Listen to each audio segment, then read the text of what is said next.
형사분들, 경찰분들이 예. 일을 하다 보면 또 다치는 경우가 많잖아요. 많죠. 가장 뭐 무서운 게 그 뭐 깡패 잡을 때인가? 아닙니다. 깡패들은 오히려 법을 더 빠삭하게 알고 있는 경우가 많고 저희랑 척 좁아야 득이 될 게 없는 걸 다 알고 있는 사람이기 때문에 대부분 협조가 잘 되고요. 경찰관 중에서 이제 보통 저희가 생각했을 때 형사가 가장 위험하다고 생각을 많이 하시는데 저는 그렇게 생각 안 해요. 형사도 물론 위험할 수 있겠지만 가장 많이 다치는 부서는 지구대나 파출소 경찰관들. 왜냐? 그분들은 112 신고받고 제일 먼저 현장에 도착했기 때문에 그 안에 무슨 상황인지를 정확하게 정보가 없이 들어갑니다. 대부분 국민들은 신고하신 분들은 빨리 와주세요. 근데 그 안에 뭐가 있는지 어떻게 알아? 시스템이 어떻게 되냐면은 순찰차 한 대에 경찰관 2명이 2인 1개조로 근무한단 말이에요. 최소 2명은 가겠죠. 급박하는 걸 느끼다면은 순찰차가 동시에 여러 대 출동할 수 있어요. 근데 간혹 가다가 밤에 뭐 새벽 한두 시 신고가 한창 폭주하는 시간에는 열리가 안 돼서 못 가요. 그 한 대씩밖에 못 가는 경우도 있단 말입니다. 그럴 때 이제 갔을 때 안에 예를 들어서 이제 뭐 무슨 위협적인 요소가 있다면은 경찰관은 거기 그대로 노출되는 거예요. 들어가지만. 저도 지구대 옛날에 잠깐 근무를 했는데 지구대 파출소 근무할 때 가장 많이 다치는 유형이 이제 가정폭력이나 데이트 폭력 같은 거. 잠깐만요. 살인, 강도 이런 현장이 아니고요. 살인은 이미 끝나고 범인이 없어요. 없죠. 도망가고. 이미 살인이라면 피해자가 찔려가지고 거의 사망을 이미 했거나 어떨 때 제일 많이 다치냐면은 범죄 유형을 볼 게 아니고 그 상황이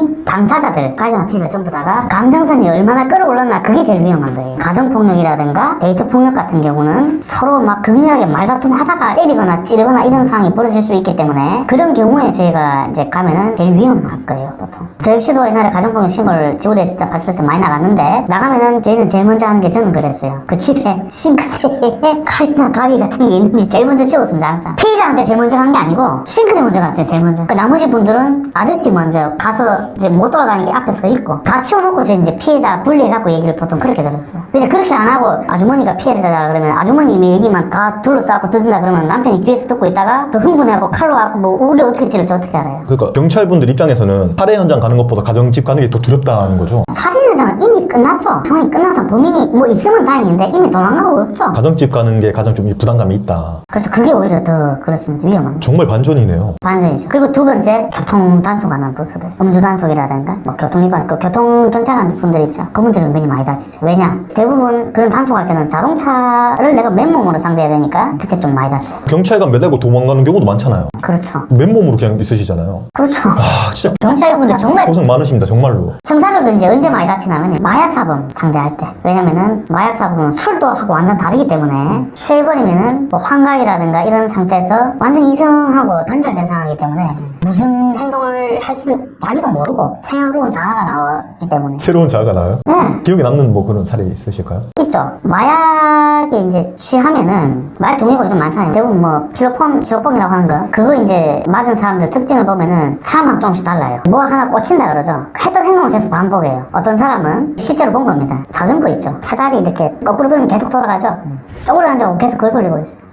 몇 시간 동안. 그러면 그나마 괜찮고. 그리고 어떤 사람은 이제 지붕 위에 올라가서 닭처럼 계속 밤새도록 소리를 지른다거나 마약에 취해가지고 성 관련된 거를 무조건 해야 된다 이런 건 또 아니고 뭐 무조건 마약에 취해가지고 탈부림을 해야 된다 이런 것도 아니고 사람마다 좀 달라요. 그러나 그 취한 상태에서 어떤 행동이 어떻게 나올지는 아무도 모르기 때문에 좀 위험한 건 확실하죠. 저희 협력사인 아정당을 소개해드리겠습니다. 약정 끝난 인터넷이나 정수기 가만히 두면 한 푼도 못 받지만 아정당에 전화 한 통만 하시면 인터넷은 최대 47만원, 정수기는 최대 30만원까지 설치 당일 받아볼 수 있는데요. 휴대폰 개통이나 알뜰폰도 쓰던 번호 그대로 월 약정 없이 이용 가능하니까요. 365일 밤 10시까지 통화 가능한 아정당에 꼭 한번 전화해보세요. 인터넷 가입, 정수기 렌탈, 알뜰폰은 아정당입니다. 그 영화에서처럼 형사랑 뭐 깡패나 범인이랑 치고받고 싸운다거나 뭐 이런 건 없나요? 실제로 잘 없죠? 근데 그런 일이 안 생기도록 1대1로 치고받고 싸우는 경우를 안 만들어야죠, 처음부터. 범인이 한 명이다, 잡으러 갈 사람이. 그럼 혼자 가면 1대1로 싸우겠지만은 최소 4명 정도가 간다면은 치고받고 싸울 일이 없겠죠. 그러니까 범죄자 입장에서 딱 봤을 때 만만한 느낌 들면 안 되겠네요. 기백이라 되는 거, 기세라는 게 있습니다. 솔직히 뭐 저희가 경찰이 된 이유가 UFC 선수로 뽑는 건 아니잖아요. 저희는 법공부에서 들어갔단 말이에요. 체력 시험도 치고 해가지고. 그 중에는 무조건 싸움을 잘하는 사람이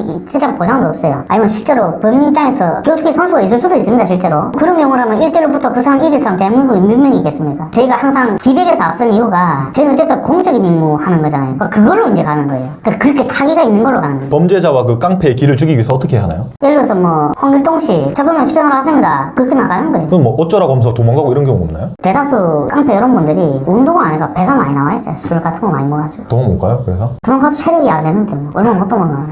드리비는 가장 결정적인 시점을 넓은 장소에서 이렇게 만나는 게 아니고 차에서 내리기 직후 아니면 건물 앞에서 기다리고 나올 때 바로 이제 에어 싸가지고 끝내는 게 제일 깔끔합니다. 아니면 엘리베이터 탈 때 쫓아가지고 좀 더 확 이렇게 밀어봐가지고 하는 거. 그렇게 서로 안 다치는 걸로 끝내는 거죠. 그럼 형사님께서는 이렇게 깡패들 많이 잡으셨나요?